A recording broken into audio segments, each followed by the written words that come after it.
عزت همگی زیاد، معرفت همگی مستدام. امروز که میزا رو این شکلی چیندن، نمیخوایم پینگ پونگ بازی کنیم. میزا رو اینطوری گذاشتن که من از این دور باشم، دستم بهش نرسه، چون من حوصله روشن کردن این نرغور نم کشیده رو ندارم.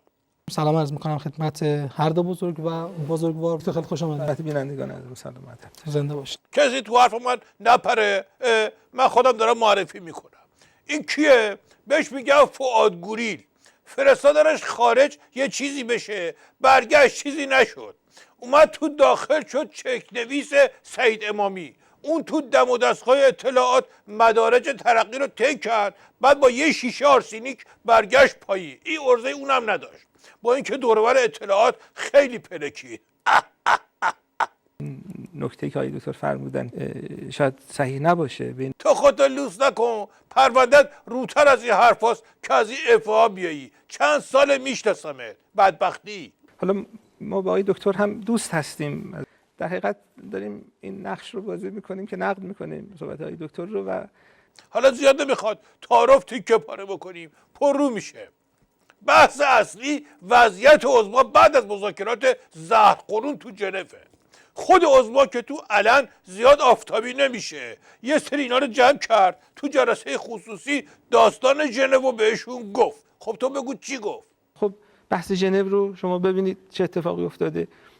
بحث غنیسازی در کشور مشروط شده، تحریم‌های اصلی بانکی و نفتی هم سر جای خودش باقی خواهد موند و هر تحریم جدیدی هم که میخوان اعمال بکنن میگن این بر اساس قوانین قبلی هست. تو اینو مطمئنی؟ چون زیاد به هوش و حواست اعتمادی نیستا که درست فهمیده باشی. نواره این بحث موجود هست بعد از برنامه. تو لازم نکرده دیگه. اون بدبخت خودشو قایم میکنه از چشم بسیجی‌ها که همین حرفا رو مجبور نشه بگه. بعد این مشنگ میخواد نوارش هم نشون بده.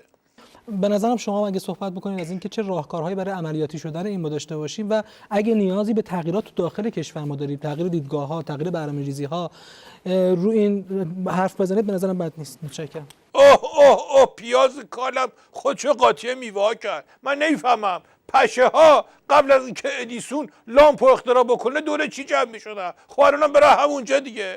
اوقات آدمو تلخ میکنن. ببینید بینندگان گرام، اوضاع بیریخته. مقام عظما جام زهر رو انداخته بالا. حاجی رفسنجانی هم الان همینجوری هی بهش میگه سیدعلی تندترش کن، تندترش کن، بیشترش هم بکن. شده ساقی جام زهر براش.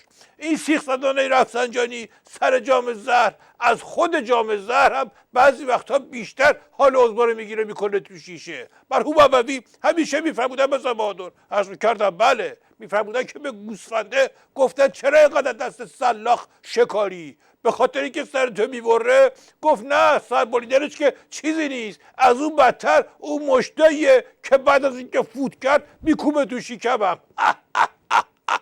اینه وضعیت عظما. خیلی صدمه میزنه به کشور، به این معنی که شما به هر فرد اول مملکت هست. تو نمیخواد توضیح واضحات بدی؟ خدا پدر مادر شما رو بیامرزه.